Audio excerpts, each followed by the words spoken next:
Magandang hapon! Kumusta po? Narito po ulit ang update natin para sa lagay ng ating panahon.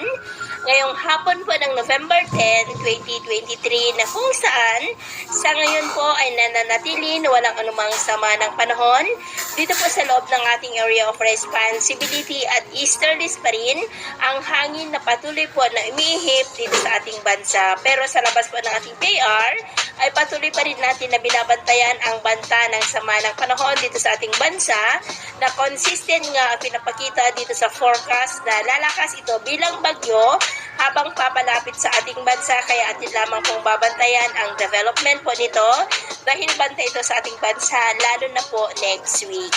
At sa lagay ng ating panahon, ngayon ay generally fair weather naman sa malaking bahagi po ng ating bansa, maliban lamang sa mga tsansa ng maulap na kalangitan na may mga pulong-pulong pagulan sa malaking bahagi po ng Mindanao. At sa susunod na mga oras ay generally fair weather pa rin naman, maliban lamang sa mga tsansa ng mga isolated rains, lalo na po dyan pa rin sa may Mindanao land. At sa atin naman pong mga baybayin, wala naman po tayong nakataas na namang gale warning signals.